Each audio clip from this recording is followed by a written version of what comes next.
J'ai tellement de boulettes à raconter sur ce couture et confidence, c'est n'importe quoi. C'est nimp. Bon, allez. Hey, salut à toutes, j'espère que vous allez bien. Je suis très contente de vous retrouver pour ce nouveau Couture et Confidence. J'ai plein d'anecdotes à vous raconter. Franchement, rien ne s'est passé comme prévu. Bien sûr, il fait moche. J'ai été obligée de sortir ma ring light qui a été gentiment offerte pour mon anniversaire par mon copain. Donc merci beaucoup. Regardez, je vous montre sinon. Ouah, t'as vu, je peux régler la lumière. Mais voilà, sinon, ce serait bien triste. Comme ça, vous me voyez mieux et du coup, je brille dans le regard. Oh, c'est magnifique, ma chérie. Pour commencer cette vidéo, du coup, je vous raconte ma première péripétie. Donc, vous l'avez vu dans le titre, aujourd'hui, on rencontre Coralie Bijasson. Coralie Bijasson, pour moi, c'est quand même, tu vois, c'est quand même Coralie Bijasson, quoi. La meuf, elle a fait 15 bouquins, elle sort un patron tous les mois. Elle est quand même hyper calée, quoi, tu vois. Donc j'avais vraiment un petit coup de stress au moment de l'enregistrement. Après, j'ai eu le stress pour toutes parce que on se dit toujours, putain, j'espère que ça va. Ouh, j'ai été vulgaire. Oups, oupsie, croisons les doigts que ça s'enregistre correctement. Parce que vous savez, les aléas de la technologie, tout ça.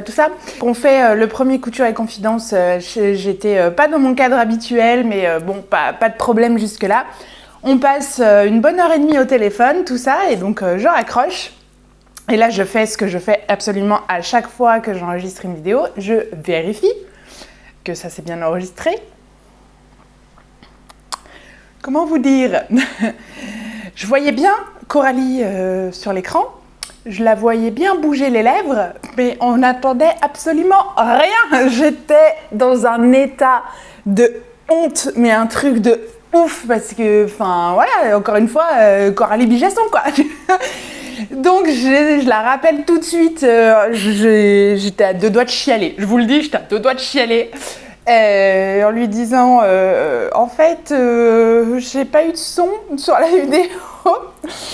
J'étais trop mal, heureusement, elle a été vraiment très sympa. Elle m'a dit non, mais pas écoute, ça arrive, pas de problème.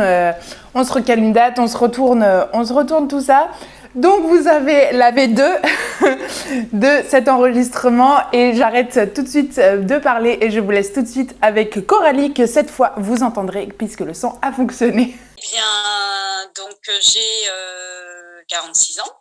Les patrons de couture, c'est ma deuxième vie professionnelle. J'étais précédemment chef de produit dans un groupe de prêt-à-porter, le groupe Etam, pour la marque 1, 2, 3. Et j'ai décidé de faire une reconversion professionnelle et de passer vers du modélisme. Donc je suis passée de la partie marketing achat à la partie création. Et je suis retournée à l'école pour faire une école de modélisme qui s'appelle l'Académie internationale de coupe de Paris, donc qui est basée à Paris, qui fait que du modélisme, pas du tout de stylisme. Et donc une année de formation, c'était passionnant. Au départ, je me suis dit que j'y arriverais pas parce que c'était vraiment rien que le vocabulaire était différent, quoi. Tout était voilà.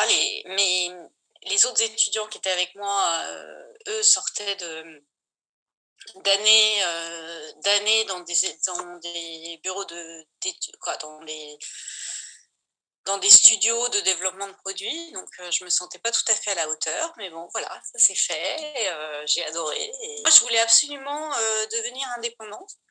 Mes enfants étaient en bas âge et je voulais vraiment devenir travailleur indépendant, plus être salariée. Et retourner à l'école, oui, ça a été un sacré challenge, tant pour moi que pour la famille, parce que il a fallu que ma famille gère les vacances scolaires, gère les enfants, gère tout, parce que c'était extrêmement intense. Mais j'ai vraiment bien aimé cette formation et je suis ravie de cette reconversion et d'avoir eu la chance de le faire. Pour la petite histoire, ma maman m'a offert ma première machine à coudre pour mes 30 ans et quand elle m'a offert une Bernina, je lui ai dit que c'était vraiment pas nécessaire parce que mis à part des ourlets et des rideaux, j'allais pas faire grand-chose d'autre.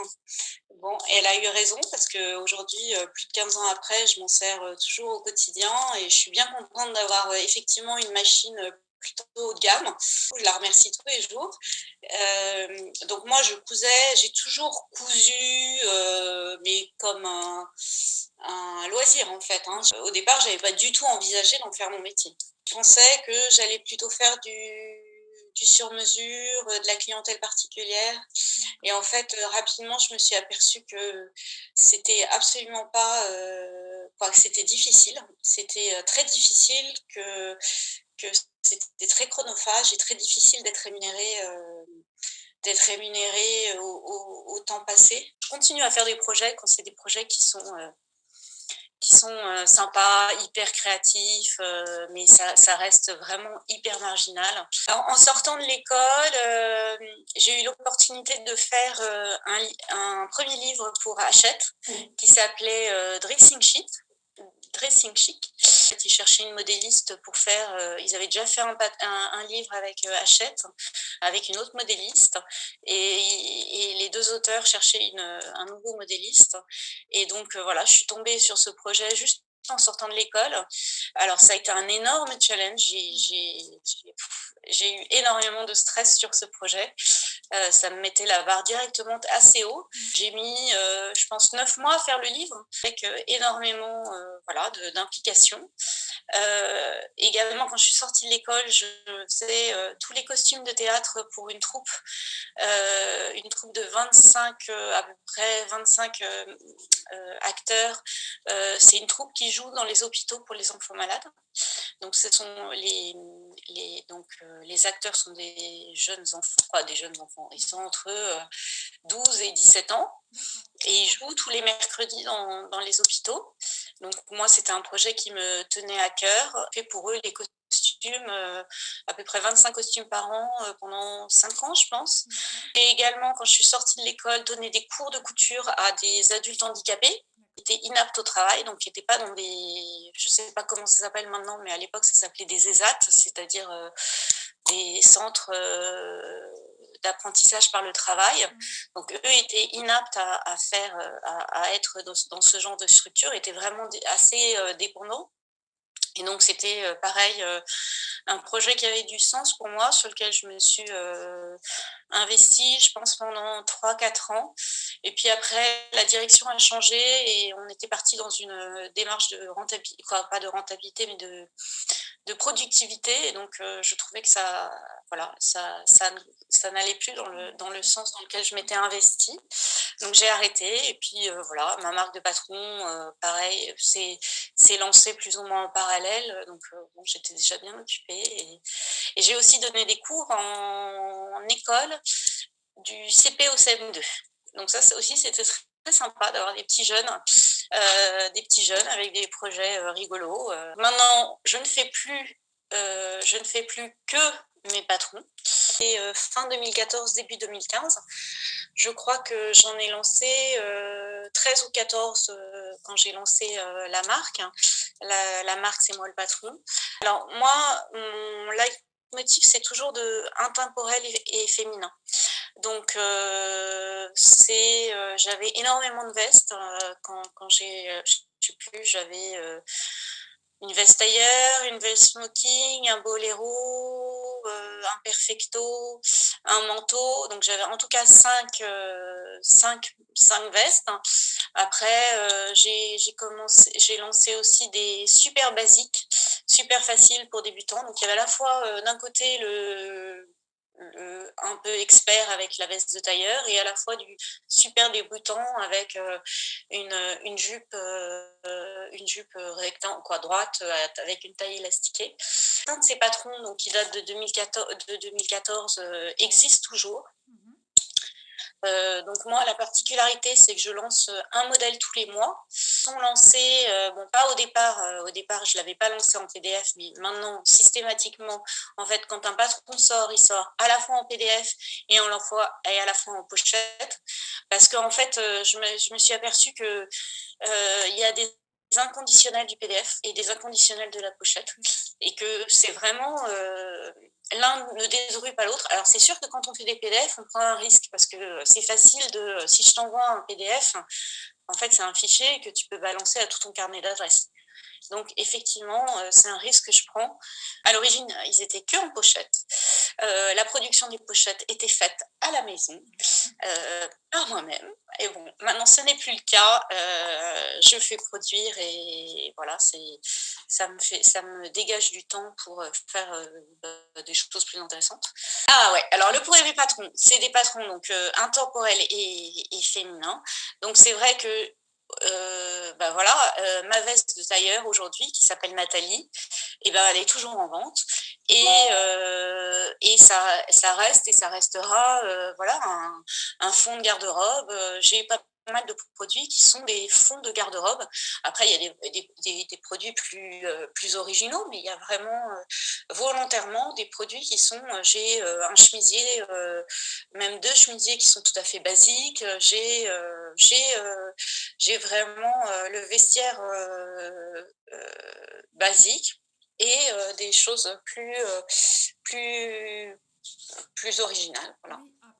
Qui sont dans les livres ou qui sont entre guillemets en marque blanche pour d'autres producteurs de patrons. Ils sont absolument pas sur mon site. J'ai le problème sur donc du coup quand l'éditeur décide d'arrêter le livre, eh ben, il n'existe plus. J'ai notamment beaucoup de demandes sur une veste qui s'appelle la veste Ninon, qui avait été rachetée par Larousse et qui aujourd'hui est en rupture de stock. Et en fait, je n'arrive pas à avoir l'accord de le faire, en tout cas en PDF sur mon site. Donc ce modèle, il n'existe plus. J'ai des demandes, je pense, tous les mois, ou même plus que ça, pour cette veste. Alors les livres, donc, les livres, j'en ai fait 13 à aujourd'hui, je crois. Souvent, en fait, je réponds à une demande de l'éditeur. Les éditeurs me contactent et me demandent est-ce que vous voulez traiter tel ou tel sujet. Sauf le livre que j'ai fait qui va jusqu'à la taille 56, où là, en fait, on a repris 12 de mes modèles que moi j'ai en collection jusqu'au 48. Mais donc on m'a demandé de l'élargir jusqu'au 56. Il faut savoir que quand on fait un patronage en dehors des tailles entre guillemets standardisées, c'est vraiment, on repart en fait d'une feuille blanche. C'est vraiment, on repart de zéro. On ne peut pas juste faire une gradation classique pour passer du 34 au 56. Non, j'aimerais bien me lancer sur un projet de lancer une mini collection jusqu'au 56, mais voilà, ça veut dire un travail de modélisme de ma part, un travail avec le bureau d'études avec lequel je travaille pour faire des adaptations. Voilà, ça demande de l'investissement en temps et en argent, évidemment. Sur mon site, il y a PDF et pochette. Après, j'ai des revendeurs que PDF, comme Makerist, par exemple. Et j'ai des revendeurs pochettes, comme, je sais pas, Mondial Tissu, Patron de Couture, ou des petites merceries plus locales. La liste des revendeurs, elle est disponible sur mon site. On essaye de la mettre à jour régulièrement. En fait, jusqu'au mois de septembre, j'étais globalement toute seule. De temps en temps, je prenais des stagiaires pour m'aider sur des points précis. J'avais pris cet été des stagiaires qui étaient vraiment du marketing digital. Avant, j'avais pris deux autres stagiaires, voilà, au moment où j'ai mis tous mes patrons en anglais, donc quelqu'un qui m'a aidé à la traduction. J'ai pris au cours depuis 2014 ponctuellement des stagiaires. Et là, depuis septembre, en fait, j'ai une alternante qui est avec moi pendant 2 ans. Et là, c'est génial. Ça me soulage vachement. Le problème, entre guillemets, de l'alternance, c'est que elle est là pendant 3 semaines et puis après, elle est pas là pendant 2 semaines. Mais mine de rien, déjà d'avoir quelqu'un avec qui échanger, c'est constructif. Bien sûr. Et puis, ça me décharge, Donc elle ouais. vient t'aider pour... Moi, je suis pas une digital native, donc c'est un peu compliqué pour moi. D'ailleurs, on me voit jamais sur les publications, on me voit jamais, voilà, je suis vraiment, quoi, je fais appel à des mannequins, je j'organise des shootings, c'est pas moi qui mets en scène, donc je me sens pas à l'aise de le faire. C'est pas dans ma personnalité. Voilà, moi le métier que je fais, c'est d'être modéliste, c'est pas d'être mannequin, c'est pas d'être influenceuse, voilà, c'est de la création, mais ouais, je suis peut-être trop pudique par rapport à mes concurrents qui effectivement se mettent en scène et qui du coup ont probablement beaucoup plus de notoriété, mais ben, je fais un métier que j'aime et si je vais me plier à cette demande des réseaux sociaux, je pense que ça me plairait moins en fait. Donc voilà, c'est comme ça que ça fonctionne. Je comprends que du coup, on trouve que ma marque est peut-être un peu froide. Alors j'essaye en tout cas de partager en story ce qui est le quotidien d'un entrepreneur. Alors c'est sûr que quand ben, je fais des journées compta ou des journées, je sais pas moi, démarchage ou je sais pas quoi, bah, c'est pas très instagrammable, mais voilà, ça fait partie de la vie d'entrepreneur. Moi, c'est cette vie d'entrepreneur que j'aime. J'ai plus de mal à me mettre en avant sur les réseaux sociaux. C'est vrai que il faut que j'arrive à prendre sur moi et à me mettre plus en avant, mais voilà. C'est ma personnalité. Ouais. Bah, Comme je travaille de chez moi, c'est vrai que ça a des avantages et des inconvénients. C'est-à-dire qu'on a du mal à poser ses crayons le soir ou le week-end, mais aussi on peut travailler effectivement ben, dès qu'il y a un moment plus tranquille. Moi, c'est vraiment ce que je recherchais quand je me suis mis à mon compte, c'est vraiment cette flexibilité de gérer mon temps, d'être tout seul. Non, ça me pèse pas du tout. Mon mari me soutient vachement, mes enfants aussi. Faut savoir que chaque fois qu'on développe un patron, il y a beaucoup d'investissement derrière. Il y a de l'investissement en temps, mais il y a de l'investissement aussi en termes de développement, de tissu, de shooting photo, quoi. Je veux dire, ça, ça coûte de l'argent en fait, de sortir un modèle. Et après, il faut qu'il marche. Mais c'est vrai que du coup, je peux pas en sortir beaucoup plus. Moi, là, je suis en train donc, ben, mi-avril, donc dans 15 jours, 3 semaines, je fais le shooting des 6 prochains mois. Donc, en fait, je vais shooter jusqu'en décembre 22. Donc, en fait, mes modèles sont prototypés, développés jusqu'en décembre 22. Donc là, je couds à fond pour avoir le maximum d'illustrations en termes de matière, morphologie, voilà, de différentes propositions. Donc là, je suis dans un marathon couture. Et puis après, une fois que le shooting sera fait, ben, ça sera le marathon tutoriel, le marathon livret explicatif. Voilà, les choses s'enchaînent les unes aux autres. Ouais, il y a tout le temps quelque chose à faire. Je couds, je pense, entre 200 et ouais, 200-250 modèles par an. Ouais. Donc après je fais venir les copains de mes enfants, les machins, et je dis: «Ah, servez-vous, allez-y, servez-vous!» Parce qu'à un moment donné, ça tient plus dans les placards. Et 2 shootings par an, parce que c'est effectivement, comme c'est pas moi qui me mets en scène, c'est toute une organisation. Et puis c'est onéreux, quoi. Il y a une maquilleuse, un photographe, un studio à louer, voilà. donc non, je change régulièrement de mannequin. Là, je vais faire normalement, si tout se passe bien, pour la deuxième fois avec une femme un peu plus âgée que ce que j'avais avant et que je trouve superbe. Donc voilà, on va refaire avec elle. Et après, j'essaye toujours donc d'avoir un mannequin grosso modo en 36 et un mannequin, ça dépend en fait avant j'avais 44. Là, ça sera plutôt 42, mais en tout cas dans une autre taille, et de proposer deux autres tailles. Et puis si le projet taille 56 aboutit, ça sera un mannequin taille 50 qui fera les photos. Dans ma vie précédente, donc quand j'étais chef de produit, j'ai travaillé plusieurs années pour le flou. Donc le flou, c'est tout ce qui est blouse, robe. Donc je crée des collections là-dedans, dans le flou.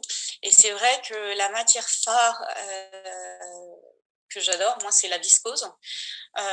Je ne travaille jamais de polyester, jamais. J'en ai travaillé, je suis toujours déçue du résultat, ça colle aux pattes, on sent mauvais, voilà. Donc je ne travaille pas de polyester, mais vraiment du coup dans les matières, sur lesquelles on a de la fluidité et quand même un entretien assez facile, ben, c'est le coton, la viscose. Parce que la soie, c'est super, mais bon, c'est déjà beaucoup plus onéreux. En termes d'entretien, c'est beaucoup plus compliqué. Donc moi, c'est vrai que je travaille énormément de viscose. La plupart de mes matières, je les achète. De temps en temps, on m'offre des tissus, mais c'est assez rare. Donc c'est vrai que comme j'en couds beaucoup, je vais à la praticité. C'est-à-dire que moi, j'ai besoin de toucher la matière. Donc je suis parisienne, donc je vais sur Paris.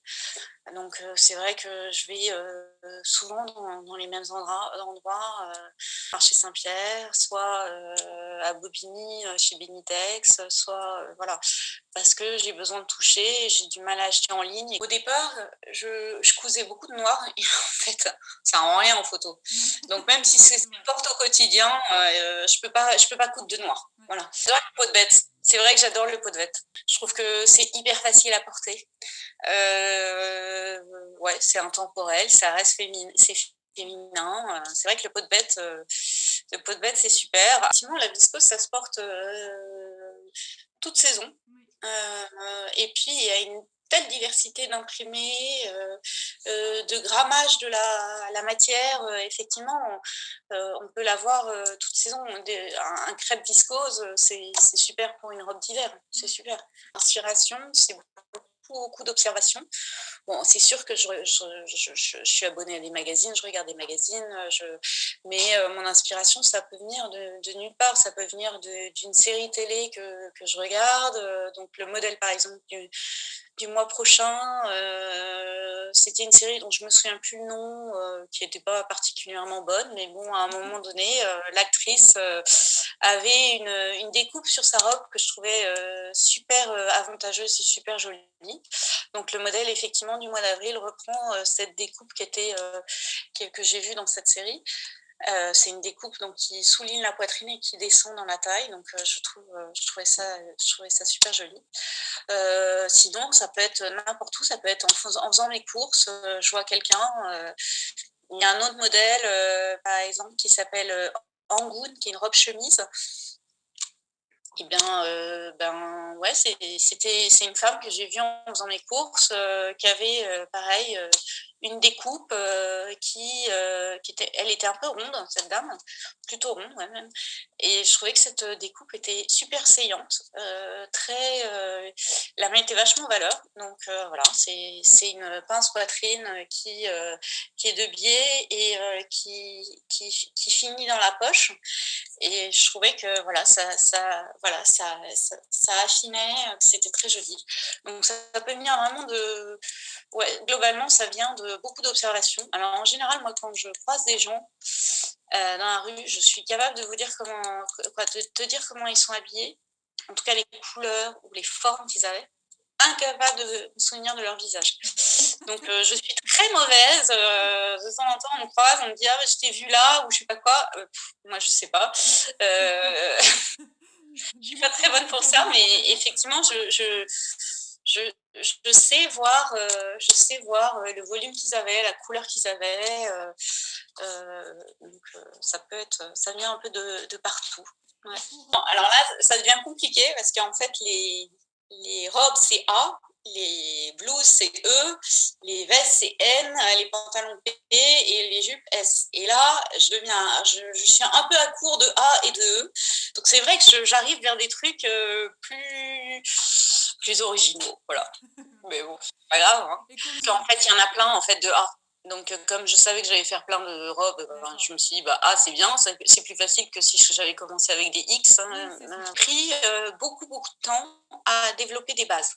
Donc, par exemple, j'ai une base de chemisier, un chemisier qui s'appelle Adeline, que j'ai mis vraiment longtemps à développer. J'ai fait je sais pas combien de prototypes pour arriver à le développer. Et donc, je sais que celui-là, voilà, il taille comme ci, comme ça, et donc en fait, quand je fais une blouse, je repars de ce chemisier. Donc en fait, quand on achète chez moi, et je sais pas, on fait un 40, ben, normalement, quel que soit le chemisier qu'on fait, on fera toujours un 40, parce que j'essaye de repartir de volume, de base que j'ai fait. Donc, si j'avais deux modèles à choisir, donc ça serait Adeline pour les hauts. Pour les vestes, ça serait Nathalie, où c'est ma veste de base. Donc après, toutes mes vestes sont sur des volumes accrochants. D'ailleurs, les manches de mes vestes sont complètement interchangeables. Euh, Parce que en fait voilà c'est le même volume. Après pour mes manteaux pareil, j'ai pris soin de développer un volume de manteau dans lequel on est bien, on peut mettre un pull dessous, etc. Et donc normalement tous mes manteaux ont grosso modo les mêmes volumes.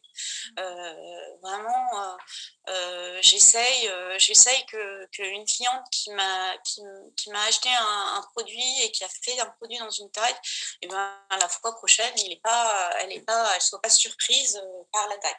Et j'essaye vraiment de faire en sorte que quelqu'un qui s'habille en 40 dans le commerce, eh ben, il s'habillera en 40 chez moi. Un truc qui est étonnant, où c'est vraiment... alors, je pense que je sais pourquoi c'est ça, hein, mais c'est un pantalon avec une taille élastiquée, vraiment un basique de chez Basique. Et donc, je pense, en fait, pourquoi est-ce qu'il se vend très bien? Il se vend très bien parce qu'il est, d'une part, accessible aux plus débutants. Donc quelqu'un qui se lance dans la couture et c'est accessible. Ensuite, c'est vraiment le pantalon que l'on peut avoir en haut mohair version cocooning. On peut l'avoir, on peut l'utiliser en bas de pyjama. On peut l'avoir, c'est un peu le pantalon qu'on glisse facilement dans sa valise parce que en fait, il est pas moulant, il est volontairement assez large, assez loose à faire dans des matières fluides. Du coup, c'est plutôt un pantalon, moi je considère d'été, vraiment à glisser dans sa valise quand on voyage dans des pays chauds où on n'a pas forcément envie d'être découvert, mais on veut quelque chose qui ne colle pas à la peau, qui soit... voilà. Donc ce pantalon-là, il marche très très bien, alors que vraiment... c'est un basique, mais j'ai beaucoup de basiques qui fonctionnent très bien. J'ai un t-shirt qui est vraiment, j'ai rien inventé. Hein, c'est le petit bateau, le petit bateau qu'on achète dans le commerce, mais voilà, il marche très bien parce que on peut le faire dans n'importe quel jersey. C'est une couture qui est accessible donc pour les débutants et puis aussi pour ceux qui veulent, je sais pas, de la fantaisie dans leurs imprimés, donc avec un petit coupon de tissu, hop, on peut se faire un t-shirt. Donc c'est vrai que étonnamment, les basiques, la couture soit accessible aux débutants, soit la couture rapide pour ceux qui sont plus confirmés, mais qui fonctionnent très bien. Mais après, quand je sors des modèles beaucoup plus compliqués comme des vestes, j'ai une veste qui marche très bien, qui s'appelle la veste Naïma, avec un col relevé, donc qui n'est pas du tout accessible aux débutants. Elle fonctionne très bien. Donc, j'ai à la fois du très faciles Mhm. et qui fonctionnent très bien, et puis des choses D'accord. beaucoup plus Plus challenge. difficiles, qui demandent plus de temps, plus d'investissement, parce que ben il faut plus de matière, donc ça Bien coûte sûr. plus cher, et ben ça marche aussi très bien. Les gens arrivent à dégager du temps.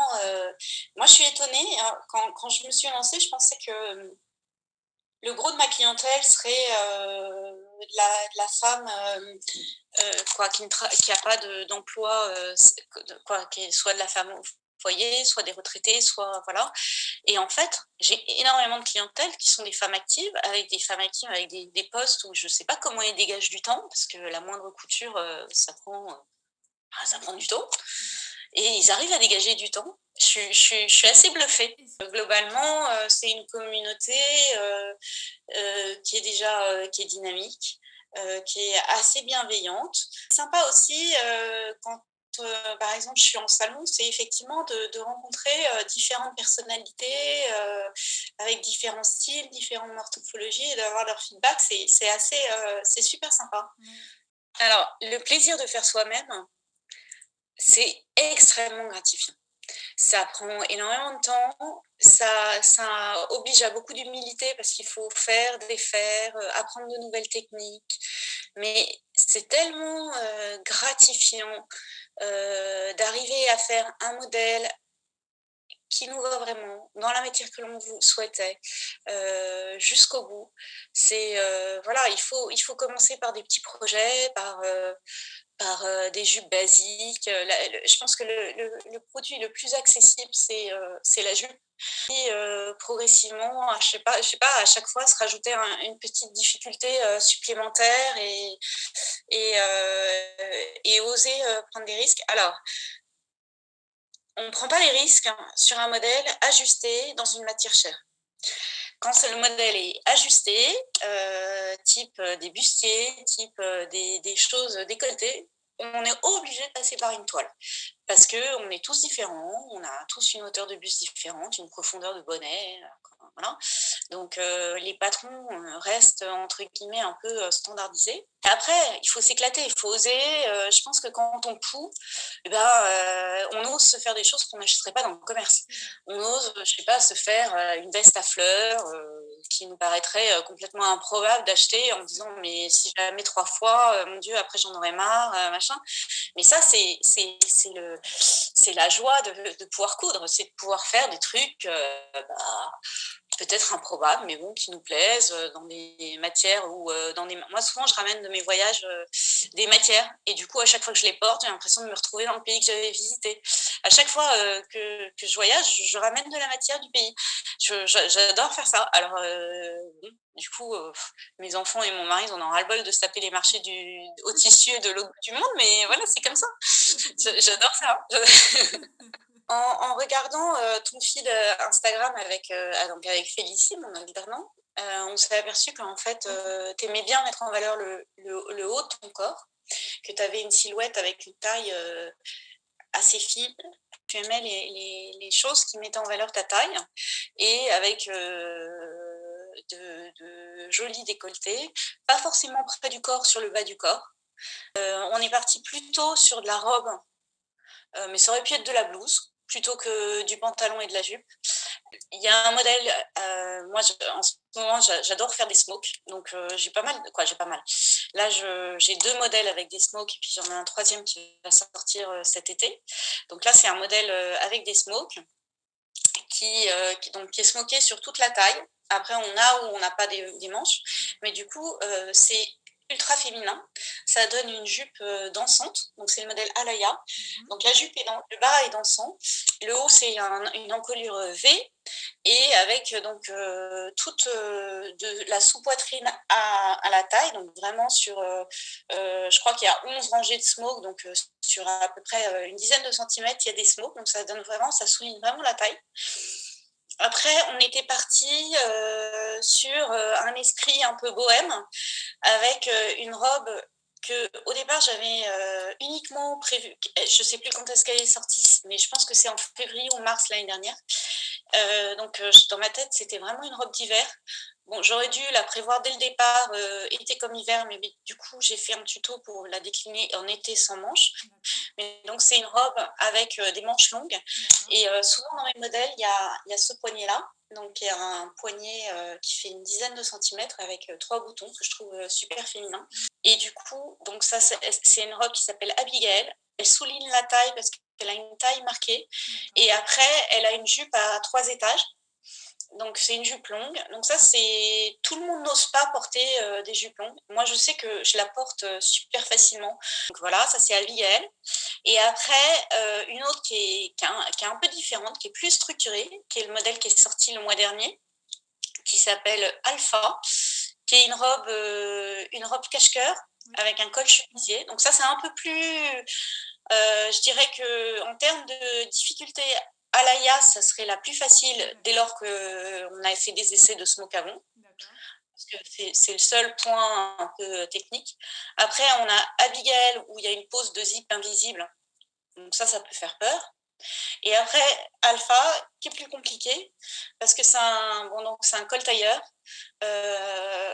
Donc tout de suite, ça demande un peu plus de minutie. Mais voilà.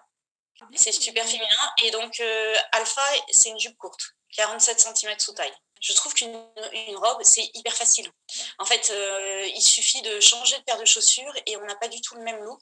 On n'a pas à se poser la question qu'est-ce qui va avec en haut, en bas, machin. Voilà, on enfile sa robe, c'est fini. On choisit si on a des chaussures plus streetwear ou plus formelles. Et le tour est joué. Et le problème quand on pousse, c'est qu'il faut des dressings extensibles. Qu'on a du mal à se séparer de nos modèles qu'on a cousus. Ouais. Moi, je remets. Donc, ma marque, elle date de 2014. J'ai des modèles de 2014 que je remets encore très, très régulièrement. Alors, 2022, c'est vrai que j'aimerais bien arriver à proposer une offre pour les rondes. Je pense que cette offre ne sera que en PDF. Pour des questions logistiques. J'aimerais bien relever le challenge, d'être un peu plus accessible sur les réseaux sociaux. Non, mais ça, il faut que je me motive. Voilà. Qu'est-ce que j'aimerais bien d'autre que mes modèles plaisent. Hein, tous ceux qui vont être shootés le 15 du mois, là, le 15 avril, jusqu'en 2022, j'espère qu'ils vont plaire. Je te souhaite un très bon week-end. Oui, à bientôt. Au revoir. Merci encore donc Coralie pour cet entretien. J'espère que vous l'aurez apprécié. On attaque tout de suite les projets puisque vous l'avez vu dans la vidéo, je n'ai pas moins de 3 projets à réaliser pour ce Couture et Confidence. Cherchez pas, c'est la loose. Je traverse une période compliquée. Je vais pas trop en parler ici parce que c'est pas trop le lieu. Je pense que je développerai plus ça dans le bilan couture que vous verrez bientôt. C'est vraiment n'importe quoi là, ce fin septembre, début octobre, enfin tout octobre même. J'ai eu que des cacahuètes. Le mois a pourtant pas si mal commencé. J'ai passé 8 jours à faire un trench. Et en fait, ça m'a coupé. Et après, j'ai mis beaucoup de temps à me remettre dans d'autres coutures. Et je n'ai eu que des enquiquinades. Voilà. Donc vous allez le voir, tous ces projets, je suis vraiment pas déçue, mais si, mais plus contre moi, je sais pas, c'est bizarre. Donc on attaque tout de suite. J'ai commencé par Alaya. Donc Alaya qui est une robe smokée au niveau de la taille. Je vous donne les infos. Elle est dispo du 34 au 48. Moi j'ai fait un 42. C'est un niveau moyen, donc le PDF est à 9,50 €. J'ai utilisé un tissu qui m'a été offert par Aimée, une des filles d'un week-end couture, puisque pendant ces week-ends on fait des petits trocs tissus. Commencer à force de m'entendre le répéter, à avoir l'habitude, et il me semble qu'elle venait d'une box. Alors Aimée, si tu passes par là, je serais contente que tu me redonnes le nom de la box parce que j'ai une idée, mais j'ai pas envie de dire de bêtises. Voilà, du coup, la version. Alors, comme d'habitude, on ne voit pas grand-chose. Je vous montre quand même de plus près le tissu qui est juste canonissime. Je couds très rarement du vert, mais celui-ci, j'avais vraiment eu un gros coup de cœur. J'adore le vert sapin, je le trouve trop beau. Et il rend vraiment bien. Je m'étais dit, je le gardais pour une occasion spéciale en plus. Ce que je peux vous dire sur cette couture, déjà, elle est rapide à coudre. Parce que, et ça, j'ai remarqué, j'ai été aussi très surprise, mais en fait, les manches se montent à plat. Et si je vous dis pas de bêtises, sur l'autre modèle de robe aussi, ça m'a étonnée, voilà, pour des petites manches. Alors là, on voit pas très bien, mais elles sont aussi smokées. J'ai été aussi étonnée que ça se monte à plat, mais du coup, je trouve que c'est quand même plus simple parce que j'ai l'impression de passer moins de temps. Je sais pas, c'est peut-être psychologique. Mais du coup, voilà, j'ai été agréablement surprise par le temps. J'avais pas assez de tissu pour doubler. C'est dommage, j'aurais bien aimé doubler parce que là les parmentures elles ont tendance un peu à ressortir. J'avais plus de thermocollant double face, donc je pourrais mettre un petit coup. Mais on va attaquer du coup les petites choses qui m'ont tracassée, puisqu'il y en a quelques-unes. Alors j'ai mes notes juste là. Au niveau déjà des lignes de fronce, ce qui est bien c'est que vous avez toutes les lignes qui sont tracées sur le patron, donc à reporter sur votre tissu, c'est quand même plutôt agréable, surtout sur un tissu qui bouge comme cette viscose. Franchement, des fois, c'est un peu prise de tête. Ce que j'ai fait, c'est que je les ai toutes pré-marquées. Et ensuite, j'ai fait la première, donc celle du plus haut. Oui, j'ai fait celle du plus haut. Et comme ça, je me suis dit, ok, bah, ça me servira de repère. Donc ce que j'ai fait, c'est que j'ai commencé par faire 2-3 lignes et je l'ai essayé. Parce que en fait, ce qui s'est passé, et vous le voyez, moi je m'attendais à ce que ça soit plus froncé. Alors c'est un peu compliqué. Donc là, on voit un peu les fronces, voilà. Mais j'étais surprise parce que je m'attendais à ce que au bout de la 3e ligne de fronce, quand même, ça fasse vraiment... on voit un vrai marquage au niveau de la taille. Et moi, j'avais pas trop ça, donc du coup, je l'ai passé. Et en fait, là, je me suis rendu compte que si je faisais les 10 lignes comme indiqué sur le dessin technique, en fait, ça allait descendre au niveau de mon ventre et pas s'arrêter au niveau de la taille. Alors, je sais pas, ce qui n'est pas impossible, si c'est moi qui suis mal foutue parce que peut-être j'ai une taille haute, voilà, je sais pas. Mais du coup, j'ai fait le choix de faire... Alors, toujours en fonction de la première ligne, j'ai fait 4 lignes en dessous et 4 lignes au-dessus. 3 lignes en dessous et 4 lignes au-dessus. Pour pouvoir avoir 8 lignes de fronce et non pas 10. Parce que ça allait vraiment après descendre, soit monter trop haut au niveau du dessous de poitrine et du coup pas joli, ou descendre trop bas. Et en fait, comme moi, vous le savez, je vous l'ai dit à chaque vidéo, mais comme j'ai un ventre qui fait un gros bloop en dessous, ben du coup ça allait vraiment pas, ça allait pas faire joli. À mon avis, ça allait pas faire joli. Donc je n'ai fait que 8 lignes de fronce. Je pense que c'est un détail. Je pense que quelqu'un me croise dans la rue, va pas me dire « Oh mon Dieu, elle n'a que 8 lignes de fronce. » Mais voilà, moi, sachez que je n'en ai fait que 8 sur les 10. Et alors, j'ai un souci au niveau du décolleté. Parce que il baille beaucoup. Alors je sais pas si c'est à cause de mon tissu que j'ai bougé au moment de la couture, pas au moment de la couture mais au moment de la coupe. Est-ce que j'ai fait une bêtise? Est-ce que je ne sais pas? Ce que je vais faire sur la vidéo portée, parce que du coup je vous fais toujours la vidéo où je vous donne tous les détails et une fois que c'est terminé, je vous fais ensuite les vidéos portées. Je vais essayer entre-temps de mettre du lourrelet thermocollant. Pour éviter déjà qu'elle se balade. Est-ce que du coup ça va rigidifier un petit peu plus et suffisamment peut-être pour que le décolleté arrête de bailler? Mais là du coup le décolleté il tombe pas trop correctement. Donc je suis dégoûtée parce que j'aime vraiment beaucoup cette robe. Je trouve qu'elle a un volume de dingue sur le bas. Je la trouve vraiment canon. Je trouve en plus que honnêtement le vert me va pas si mal au teint. Moi qui n'aime pas être en saucissonnée, là j'ai pas trop serré les fronces, donc je trouve que c'est correct au niveau des bras. Juste en vrai ce souci de décolleté, Donc moi je vais essayer avec l'ourlet thermocollant parce que je vous avoue que j'ai pas tellement d'autres pistes. Si vous avez une autre idée pour éviter que ça baille, je suis preneuse. Mais donc c'est quand même une robe que je vous conseille, c'est quand même une robe que j'adore et que j'aime beaucoup, sauf voilà ce souci de décolleté qui aujourd'hui du coup me freinerait un peu à la portée. Donc j'espère vraiment, je croise les doigts que l'ourlet va solidifier tout ça, mais en tout cas Aimé, tu vois, je surkiffe ton coupon et j'espère vraiment trouver une solution pour ça. Et alors le volume de cette jupe, j'adore. Modèle que vraiment je vous conseille et surtout elle a fait un très bon tuto pour les fronces. Si vous avez un petit peu peur de vous lancer ou quoi, elle a très bien expliqué. Et si vous voulez pas forcément, je sais que parfois on a notre petites habitudes, etc. Il y a plein de tutos qui existent sur YouTube avec justement, qui vous expliquent justement comment faire des fronces. Donc ne restez pas bloqué en vous disant que ça va être difficile. Enfin voilà, d'ailleurs sur les 3 projets, c'est celui que m'a conseillé en premier de faire Coralie par rapport à la difficulté. Donc vous voyez, pourtant il a des fronces et pourtant je vous confirme que vraiment il est très facile, il est très très facile à monter. Parce que du coup vous avez un devant, un dos, vous montez à plat vos manches. Vous avez 2 lignes de fond sur les manches, les lignes de fronce, 8 ou 10, on n'est pas, ça dépend, sur le bas et vous avez l'ourlet. Donc franchement, ça va super vite. Voilà pour la robe Alaïa. Je croisais les doigts pour que l'ourlet ait fonctionné. Je fais un mini update, j'espère que j'arriverai à mettre pause, tout ça, enfin bref.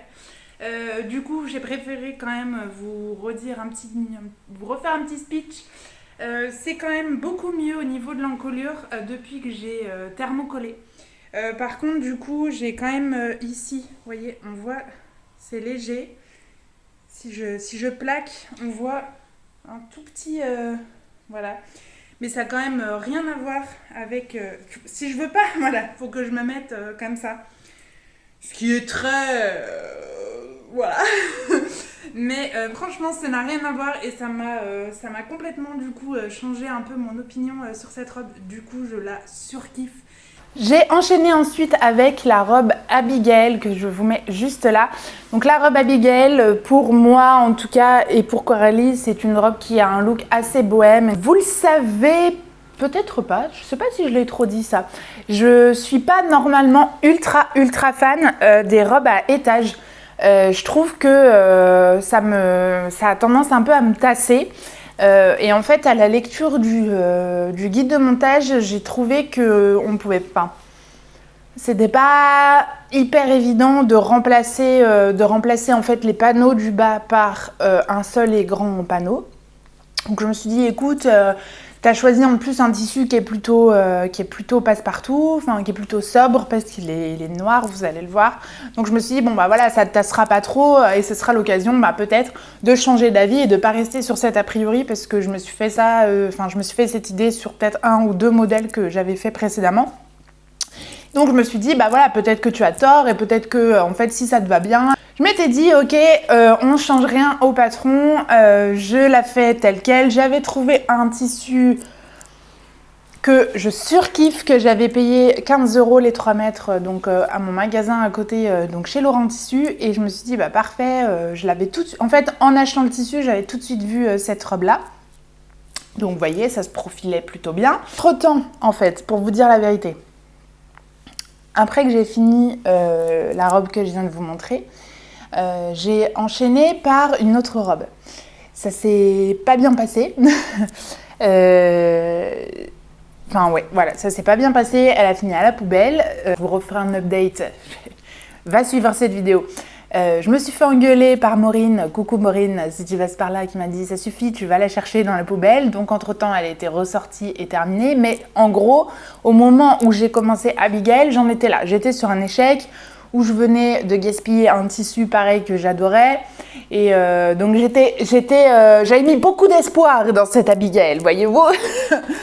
Donc je me suis dit que j'allais faire une taille 44 parce que la taille 42 en fait sur donc la robe précédente allait très bien, mais là on avait quand même il n'y avait pas le côté bouffant et le côté possibilité de plus ou moins régler les fronces, donc je me suis dit ok fais un 44 comme ça tu es tranquille. Donc j'attaque le haut, donc je vous le montre. Hop. Du coup, vous allez comprendre pourquoi ça ne s'est pas bien passé, puisque je ne vous montre que le haut. Le tissu était comme ça, il est juste sublime, on est d'accord? Franchement, il est ouf. Je pense que c'est du polyester pour dire vrai. Mais voilà, donc le patron annonçait 3,65 m de tissu, j'avais 3 mètres. Du coup, j'ai déjà prié très fort pour que tout rentre dedans. Tout est rentré, j'ai même pu prévoir le devant ici doublé, plutôt que de faire une parmenture. CF, le truc que j'avais eu avant où forcément je m'étais dit si la parmenture elle ressort, si ça baille ou quoi, je vais essayer de doubler. Donc du coup derrière il y a bien une parmenture parce que j'avais pas assez, mais devant c'est doublé. J'ai assez de place, je coupe, trop contente, machin, je commence, je m'applique de ouf, je fais des jolies petites surpiqûres, j'ai un beau angle pour le décolleté, tout ça. J'arrive à faire pas trop mal la jonction entre ma doublure devant ici et mon devant et mon dos. Enfin voilà, j'essaye de trouver un truc pas trop mal. J'essaye sans manche, je me dis putain elle est trop canon, j'ai trop hâte de continuer tout ça. Et donc je continue. Je fais du coup les manches à plat et je réessaye.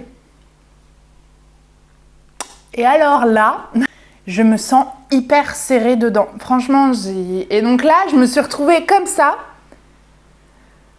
Et vous savez, cette sensation où vous sentez que les larmes, elles montent et vous ne craquez pas.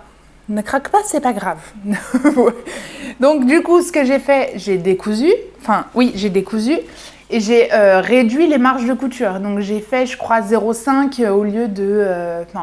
pas 0,5, j'ai dû faire 0,3, 0,4 au lieu de mon 0,8 habituel. Et je me suis dit, voilà, je vais récupérer un peu, quoi. Oui, j'ai récupéré un peu, sauf qu'on sent que, que je suis pas hyper à l'aise, quoi. Si je fais ça, en fait, je peux pas, je pense même faire ça. Donc là, je me dis, ok, la couture, ça commence à me courir sur le haricot. En plus, c'est le deuxième projet là ce mois-ci que tu foires, que tu avais à cœur et que tu foires, parce que c'est encore pas la même chose. Je me suis dit, ok, celle-là aussi, elle va passer à la poubelle. En fait, ça me gave. J'étais vraiment, à ce moment-là, je me suis dit, j'arrête tout. Vraiment, j'en avais marre. Je me suis dit, bon, ok, quelle solution on a avant que tu jettes tout? Qu'est-ce qu'on fait? Sur les manches, vous avez un poignet de manche. Donc je me suis dit, ok, peut-être ça va te permettre avec le poignet de manche, comme tu seras maintenu ici au lieu d'avoir le bras. Voilà, parce que du coup, ce côté-là, j'ai pas mis le bracelet de manche. Celui-ci, et c'est ce que je suis en train de vous dire. Donc je me suis dit, pose le bracelet de manche parce que peut-être ça te remontera un peu le volume et ça t'évitera ce côté trop serré, quoi. Donc je monte un bracelet de manche, sauf que en fait, ça n'a absolument rien changé. Donc qu'est-ce qui s'est passé? J'en avais trop marre, je me suis dit ok ça me saoule, je balance tout et vraiment à ce moment-là je me suis dit j'arrête. En plus moi je suis une fille sans aucune demi-mesure, donc je me suis dit j'arrête la couture, je vends mes machines, le projet perso, secret, tout ça sur lequel je bosse depuis des mois, j'arrête, c'est pareil, je reprends un boulot. Je ferme Insta, je ferme YouTube, bref, j'étais vraiment à deux doigts, je vous dis, de tout terminer, quoi. Et c'est pas lié à Coralie Bigesson, enfin vraiment, c'est... Parce que ces modèles, ils sont très bien, ils sont top, sauf que c'était mon mood à ce moment-là qui faisait que... Et donc elle est passée à la poubelle. Et je vous dis après, j'étais pas trop bien et je sais plus comment j'ai parlé avec Maureen et je lui ai dit, voilà en gros ce qui m'arrive. Et donc elle me dit, mais ça suffit, essaye déjà ton autre projet, tu le sors, tu le termines, voilà, parce que c'est rien passé de grave. Et pour celui-là, c'est les boules, mais peut-être que tu peux essayer d'en sortir quelque chose quand même. Et je vous dis, j'aimais vraiment beaucoup ce tissu. Et pendant 3-4 jours, la poubelle est restée là, vous voyez, à côté de ma machine et elle était pleine et tout. Je me suis dit, la jette pas, attends. Là récemment, enfin voilà, je me suis dit ok, tu la prends, je suis allée récupérer mes projets, j'ai terminé mon autre robe au final et j'ai essayé de récupérer un peu ce que je pouvais de cette pauvre robe Abigail et donc j'ai pu en faire une jupe au final en réutilisant du coup les bas. Donc du coup j'ai fait une petite jupe courte, donc c'est franchement pas grand chose. J'ai réutilisé du coup les pièces ceinture, le premier pan de jupe et le second. J'ai fait... Ouf, pardon. J'ai du coup fait... Attendez, je vais essayer de vous montrer un ourlet rouloté, voilà, sur tout le bas. Et j'ai posé un zip du coup sur le côté parce que la robe est prévue avec un zip invisible alors qui normalement part dessous le bras et qui va donc jusqu'à ce premier petit pan de jupe. Donc moi je l'ai réutilisé. Alors j'avais en plus, pour vous dire à quel point j'avais prévu de le faire correctement, j'avais même acheté un zip invisible. Mais forcément, comme là, j'avais été la bonne taille, du coup, c'est pas un zip invisible, mais vraiment sur du noir, là, je vous l'ouvre exprès, mais vous voyez, dans la jupe, ça se voit pas trop. Ce qui est sûr, c'est que du coup, j'ai pu garder quand même une jupe et que ça a ajouté à mon... Je suis dégoûtée parce qu'elle a vraiment un volume de ouf, donc ça aurait été vraiment une robe canon. J'ai quand même essayé de monter les autres pans et j'aimais pas. Peut-être que je pense fondu dans la robe, ça aurait été très bien. Mais là en jupe, j'aimais pas trop, puis on perdait un peu de ce côté dansant. Donc là, elle vole beaucoup et au final, j'avais plus de jupe noire. Noire, alors elle brille, hein, mais... Ça rajoute au côté strass et paillettes, mais j'avais plus de jupe noire toute simple comme ça à porter, là pour le coup vraiment en toute saison. Donc au final c'est un mal pour un bien, ça n'est pas resté dans la poubelle. Comme quoi je pourrais dire Maureen a toujours raison, mais ça je ne voudrais pas m'aventurer dans ce terrain-là. Ce qui est sûr c'est que si jamais vous avez un échec comme ça, ok, et que vous prenez comme moi un coup de speed à vous dire ok je balance tout, je vais pas faire l'hypocrite en vous disant oh là là ne faites absolument pas ça parce que moi je suis quasiment sûre que ça va se reproduire, que je vais le refaire à un moment donné. Donc par contre je suis quand même assez contente de moi dans le sens où je me suis fait violence vraiment pour ressortir ces deux projets de la poubelle et au final j'ai bien fait parce que cette petite jupe, elle est toute simple, elle paye pas de mine et je sais que je vais la porter en plus. Donc voilà. Mais je vous conseille quand même vraiment fortement la robe Abigail. Ce qui est certain c'est que je vais la refaire, donc je la ferai en taille au-dessus. Pour les bras, les explications sont top. J'espère que cet échec ne vous fera pas associer ça au patron de Coralie Villason. J'ai beaucoup hésité du coup à comment je vous le présente, voilà, mais j'ai préféré jouer honnête avec vous. C'est vraiment pas le modèle. Le modèle, je l'adore. C'est certain qu'il y aura une autre version quand j'aurai trouvé un bon tissu. Là, il est parfaitement adapté pour la saison et la saison prochaine qui va arriver avec l'hiver. Je veux vraiment pas que vous pensiez que ça vient du modèle. C'est vraiment moi, je pense, là, le mois d'octobre, j'étais pas dans un bon mood. Voilà tout ce que j'avais à dire pour Abigail. J'espère que je suis claire parce que c'est tellement le bazar dans ma tête. Je vous assure, en ce moment, c'est vraiment tellement n'importe quoi que j'espère que j'arrive à ne pas vous perdre et que cette vidéo vous plaira quand même. Hop. Parce qu'en plus, on va terminer sur une bonne note. Et ouais, on n'y croit plus, hein, mais si, il y a une bonne note quand même. Je finis avec le projet Alpha. Alors, Alpha, c'est une robe que moi, j'avais tout de suite vue quand j'étais allée sur le site de Coralie. Je la trouve trop canon, je la trouve vraiment trop belle. Forcément, après mes péripéties, je me suis retrouvée devant cette robe Alpha où j'avais vraiment pas envie de me planter. Je me suis dit, ok, ok, si on part comme ça va très mal se passer, tu vas forcément te planter, tu vas forcément faire n'importe quoi. Évidemment, j'avais le doute parce que je me disais, ok, mais qu'est-ce que je fais? Je fais quelle taille? Parce que 42 sur le premier pour les manches, ça allait. 44 sur le deuxième, ça passait pas. Ok, est-ce que je fais un 46? Oui, ok, mais le 46, il sera comme ci ou comme ça. Franchement, j'étais perdue. Et donc, j'avais aussi une idée de tissu. Et pour cette idée de tissu, il aurait fallu que je prenne vraiment mon temps parce qu'il y avait des raccords à faire. Enfin, j'étais pas obligée de faire les raccords, mais ça aurait quand même eu carrément moins de gueule sur le croisé de ne pas avoir les raccords faits correctement. Donc je me suis dit, bien, te sens-tu d'attaque à faire des raccords ? Non, moralement, non. Donc, à ce moment-là, essaye de trouver un autre tissu, essaye de me réapproprier différemment un petit peu ce patron-là pour pouvoir vous le montrer et pour être quand même sûr de pouvoir le porter aussi. J'ai donc choisi de ne faire que la jupe pour celui-là. Je garde néanmoins mon tissu pour le réaliser un peu plus tard, un peu plus tard, voilà, dans ce fameux tissu que je trouve magnifique et qui serait vraiment trop canon pour cette robe alpha. Donc j'aurai l'occasion de vous en reparler, mais donc là je me suis concentrée, comme je vous le disais, sur la jupe que je trouve trop sympa. Et j'ai trouvé, donc je vous la montre tout de suite, j'ai trouvé ce petit, je sais pas trop ce que c'est, donc voilà ma version. Alors je l'ai porté hier et en plus j'ai fait de la couture avec du jacquard, donc il y a des petits bouts, vous voyez, il y a des petits bouts de tissu un peu partout. Alors au niveau matière, je vous disais, je sais pas ce que c'est, j'ai l'impression qu'il y a de la laine et en même temps c'est polyester, je l'avais trouvé chez Emmaüs. J'avais pile poil la bonne taille, donc je suis trop contente que ça m'ait permis de passer ce coupon-là. Et bleu marine, je trouve ça assez intemporel. Au niveau du montage, ça va tout seul. Il n'y a absolument rien à dire. Pour le coup, elle explique vraiment comment monter la robe ou, si vous faites que la jupe, comment monter la jupe.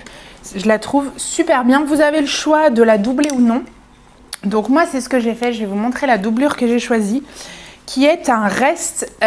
Donc là, je fais un coucou aux filles du week-end manteau que j'ai réalisé début octobre, qui est donc un reste de popeline qui a... Ok, recommence ta phrase. Pour le week-end manteau, on devait avoir 10 mètres de biais. J'avais craqué sur un biais, ça me faisait 30 balles le biais, j'ai dit c'est trop cher, je vais prendre de la popeline, je vais faire le biais. J'ai même fait mieux que ça, j'ai pris de la popeline et Faustine, si tu passes par là, coucou, a fait mon biais. A fait mes 10 mètres de biais. Et ça on peut dire que c'est une copine quand la meuf se tape vos 10 mètres de biais. Mais en plus, elle me dit non mais j'aime bien. Non mais... wow. Donc elle a fait mon biais et en fait, on l'a tellement bien fait que il me restait pas mal de cette popeline. J'avais pris 1m50, voilà, j'avais hésité entre 1m et 1m50, et du coup il me restait pas mal et donc je l'ai utilisé pour ma doublure, donc voilà. Du coup c'est absolument canon parce que donc elle est trop canon cette doublure, j'aime trop. Vous allez voir dans mon trench, c'est une pépite. Oh, comment je fais du teasing. Mais du coup, c'est nickel parce que en fait, vous avez donc les pans de jupe. Hop, voilà. Donc là, je vous avais devant mon nez, là, c'est la couture milieu dos. Ensuite, vous avez les pinces. Ensuite, vous avez les pans avec aussi une pince sur le côté. Et ensuite, vous avez le volant. Hop, sur le bas. Et du coup, vous venez en fait prendre votre volant en sandwich avec la doublure, ce qui fait que quand vous retournez, c'est absolument nickel. Et j'aime beaucoup quand les ceintures sont montées de l'envers vers l'endroit, parce que quand c'est de... Alors, en gros, vous mettez endroit de la ceinture contre l'envers, hop, vous cousez, et après vous venez rabattre et faire une piqûre nervure, hop, tout le long, comme ça. En fait, je trouve quand même que c'est plus propre de faire comme ça que de partir de l'avant pour aller vers l'arrière. Ça dépend du projet, évidemment, ça dépend des guides de montage, ça dépend de plein de choses. Mais moi, là, sur les quelques projets que j'ai à faire, je me suis rendu compte que j'étais plus précise dans ce cas-là.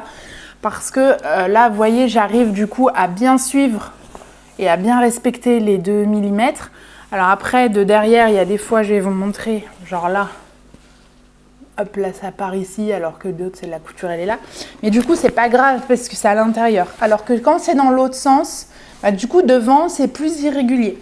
Donc, et quand j'essaye de, malgré tout, coudre sur le devant en épinglant bien le derrière, en fait, ça bouge, voilà.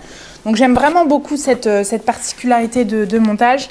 Au niveau des boutons, en fait, vous avez... Hop. Alors du coup, je les ai ouverts. Vous avez 3 boutons en fait de ce côté-là, donc avec les boutonnières ici pour venir refermer. Hop, je vous les ferme, ce sera plus clair. Je vais en fermer 2. Voilà. Donc là, vous avez boutons avec vraie boutonnière. Ici, ce sont des boutons simplement décoratifs. Et normalement, vous avez un bouton à l'intérieur qui vient tenir. Sauf que moi, mes boutons, je trouvais, c'est des boutons de chez Emmaüs. Non, pas du tout. Pas du tout. C'est des boutons que m'a donné Marion. Voilà, de Marion Fil en Rêve. Alors, pas la dernière fois que je l'ai vu, mais un peu plus avant. Donc voilà, Marion, j'ai utilisé tes boutons. Et comme je les trouve assez épais, je me suis dit, mais en fait, ça ne va pas faire forcément joli d'avoir un à l'intérieur comme ça. Oui, parce que sinon, du coup, si vous ne faites pas de bouton, votre jupe, elle a tendance à bouger comme ça, alors que là, vraiment, avec le bouton, elle est vraiment maintenue 100% droite. Du coup, j'ai simplement mis, vous l'avez entendu et vu, j'ai simplement mis une petite pression noire. Pression, tout ce qu'il y a de plus basique. Et au final, voilà. Et je l'adore, je trouve que c'est la bonne taille, je trouve qu'elle peut se marier en bleu marine comme ça avec vraiment pas mal de projets. Je suis assez contente. Hop. Je trouve qu'elle tombe bien. J'ai bien réussi aussi le devant là au niveau de l'alignement du volant. Et alors quand on marche, du coup on reste, les pans sont suffisamment bien se recouvrent bien l'un l'autre pour que ça soit pas du tout vulgaire et même assis. C'est vraiment, tout est bien calculé. La seule chose que je n'ai pas faite comme elle le préconise, alors c'est léger, faut le savoir encore une fois, c'est au niveau des boutons, en fait, elle les met derrière la pince. Alors pas ici, hein, elle les met de l'autre côté de la pince. Et moi, je trouvais que ça faisait moins joli. Donc je les ai posés devant, mais voilà, c'est vraiment du détail. Et j'adore cette robe, j'adore cette jupe. Je la trouve vraiment cool. C'est une couleur que j'aime beaucoup, le bleu marine, et que je coupe pas forcément souvent, donc je suis très contente. Et ça me permet de vraiment finir sur une bonne note et sur un... pas sur un échec. Voilà, c'en est tout pour ces 3 projets qui sont quand même de beaux projets. Alors, je vous ai raconté encore une fois toutes ces péripéties pour être 100% honnête avec vous. Je la remercie encore de m'avoir fait confiance, d'avoir bien accepté de tourner une deuxième fois ce Couture et Confidence. Enfin voilà, vous l'aurez compris, plein de péripéties. Aurélie Bigasson est vraiment une personne que je vous recommande parce que je trouve qu'elle vous guide vraiment très bien tout au long de votre couture. Les guides de montage sont très bien faits, vous avez les vidéos aussi qui sont très bien faites aussi. C'est vraiment, je trouve, très clair et vous n'avez pas de questionnement en fait où parfois vous dites mais qu'est-ce que je fais de cette pièce ou oui mais là moi j'ai pas la même chose que... en fait c'est vraiment très très bien. Donc si vous commencez la couture ou si vous voulez vous lancer des petits challenges dans des coutures peut-être un petit peu plus compliquées, je sais qu'elle adore les vestes et qu'elle maîtrise très bien les coupes etc. des vestes. Donc ça peut être aussi une bonne manière pour vous d'être bien accompagné. On a bien sûr décidé de vous faire plaisir en organisant un petit concours. Alors, j'ai décidé d'arrêter de faire les concours à la fois sur YouTube et à la fois sur Insta. Alors je sais que vous qui me suivez ici n'avez pas forcément Instagram et je m'en excuse, je m'excuse de ce choix-là pour vous.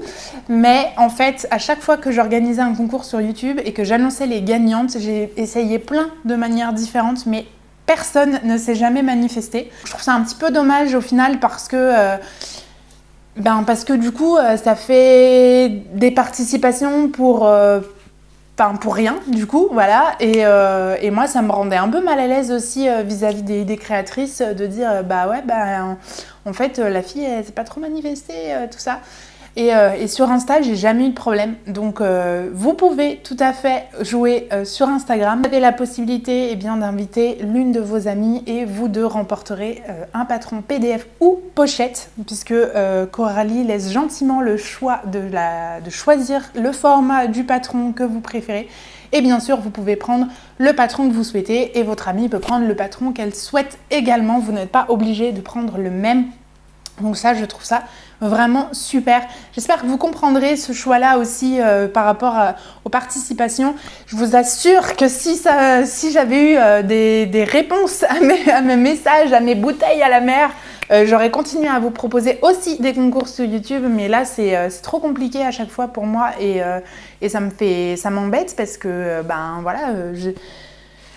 c'est du temps pour moi et puis c'est de la déception peut-être pour d'autres qui auraient répondu à ce moment-là si elles avaient été sélectionnées. Donc voilà, donc j'ai fait ce choix-là. Je vous invite vraiment du coup à me suivre sur Instagram pour ne rien louper. Moi, je vous dis à très vite pour de nouvelles aventures couturesques et pour un prochain Couture et Confidence sur le mois de novembre. J'ai trop hâte. Je vous fais de gros bisous et je vous dis à très vite. Salut!